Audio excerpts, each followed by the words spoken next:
সকল প্রশংসা মহান আল্লাহ তাআলার।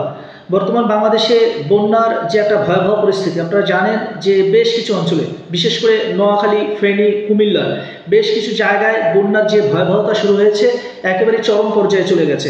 এখানে অসংখ্য মানুষ এখনও পানিবন্দী, অসংখ্য মানুষ এখনও ঘরবন্দী। আমরা ফেসবুক এমনকি বিভিন্ন ভিডিওর মাধ্যমে, অনেক মিডিয়ার মাধ্যমে আমরা যেটা দেখতে পাচ্ছি যে এখানে অসংখ্য লোক তারা সাহায্যের হাত নিয়ে সেখানে গিয়েছে, বিভিন্নভাবে তারা মানুষের পাশে দাঁড়িয়েছে। কেউ মানুষকে শুকনো খাবার দিচ্ছে, মানুষকে সেখান থেকে উদ্ধার করছে। আমি যেটা বলতে চাই যে এই বন্যার বর্তমান যে পরিস্থিতি শুরু হয়েছে, আমরা বিভিন্ন মিডিয়া এমনকি ফেসবুকের কল্যাণে যেটা দেখতে পাচ্ছি, এখানে প্রথম যে কাজটা করতে হবে এইটা হচ্ছে গিয়ে মানুষকে এখান থেকে উদ্ধার করতে হবে। আপনারা জানেন যে এই মানুষগুলা যেভাবে ঘরবন্দি বা যেভাবে পানিবন্দি, এইভাবে যদি আর কিছুদিন বা কিছু সময় যদি তারা এইভাবে পানিবন্দি থাকে, তাহলে এখানে কিন্তু মৃত্যুর একটা ভয়াবহতা ছড়িয়ে যাবে। তাই বলতে চাই, যারা এই সাহায্যে আপনারা এগিয়েছেন, অতি দ্রুত আপনারা প্রথম পদক্ষেপ হিসেবে এই মানুষগুলোকে এখান থেকে উদ্ধার করবেন। এবং সরকারের প্রতি আমাদের একটা আহ্বান থাকবে, বাংলাদেশ সেনাবাহিনীর প্রতি আমাদের একটা আহ্বান থাকবে, অতি দ্রুত সর্বোচ্চ ক্ষমতা দিয়ে হলেও বা সর্বোচ্চ পদক্ষেপ গ্রহণ করে হলেও এই মানুষগুলোকে, যে মানুষগুলো এখনো পানিবন্দী বা ঘরবন্দি রয়েছে, তাদেরকে অতি দ্রুত একটা নিরাপদ আশ্রয় নেওয়া হোক। তা না হলে এখানে মৃত্যুর যে ভয়াবহতা সৃষ্টি হবে এইটা কোনোভাবে প্রত্যাশিত না।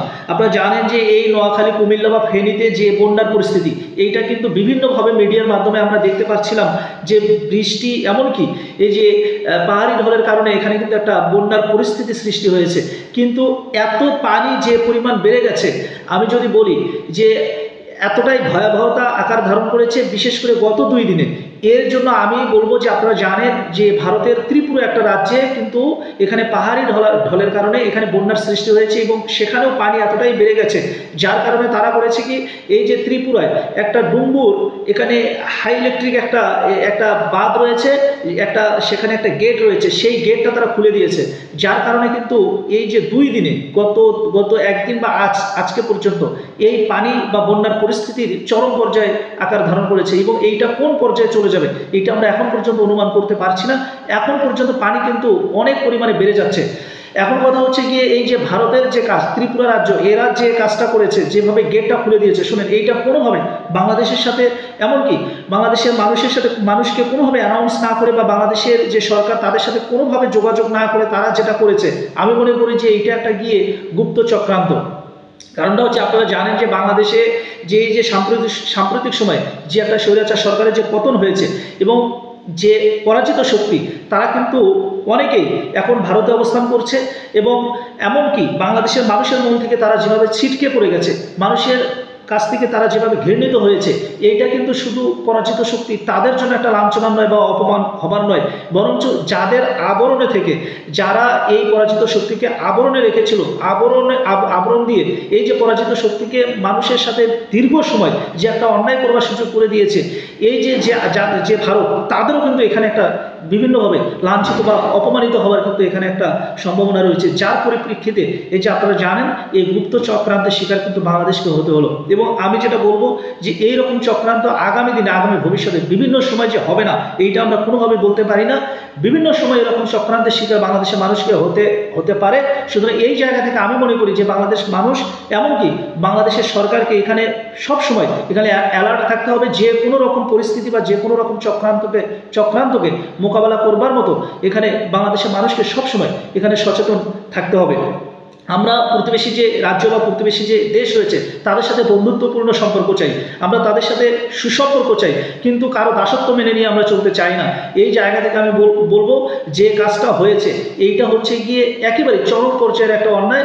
কারণ আপনারা জানেন, এই বন্যার কারণে এই পরিস্থিতি গতকালকে থেকে শুরু হয়েছে, অসংখ্য মানুষ এখানে ঘরবন্দি হয়েছে, অসংখ্য গবাদি পশু সেগুলো মারা গেছে, ভেসে গেছে, এমনকি অনেক খামারি তারা সর্বশান্ত হয়েছে, খামারের যত হাঁস মুরগি সব নষ্ট হয়ে গেছে, অনেক ঘের সেগুলো পানি উঠছে, সেগুলো মাছ চলে গেছে, বিভিন্নভাবে মানুষ এখানে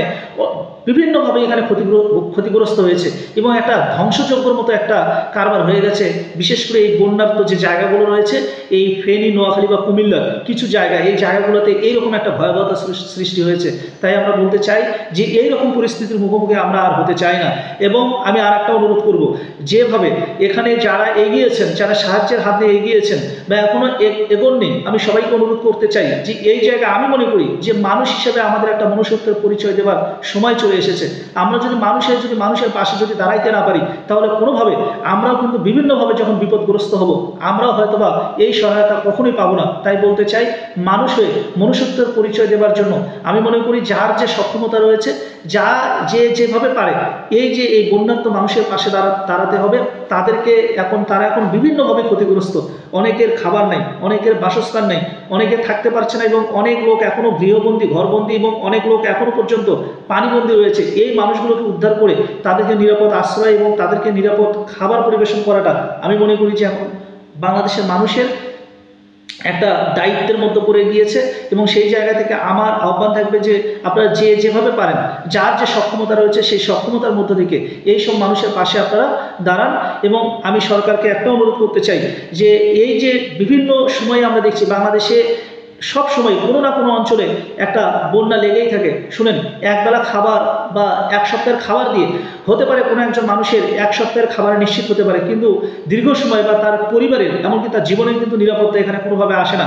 এইভাবে খাবার দিয়ে নিরাপত্তা কখনই আসবে না। বরঞ্চ যদি একটা স্থায়ী সমাধান করা যায়, তবেই মানুষের কিন্তু এখানে একটা ভালো সমাধান আসবে এবং দীর্ঘমেয়াদী একটা সমাধান কিন্তু এখানে আসবে। তাই বলতে চাই, যে এলাকাগুলো বন্যা কবলিত যে এলাকাগুলো রয়েছে, এই এলাকাগুলোকে চিহ্নিত করে এখানে স্থায়ী সমাধান করা হোক।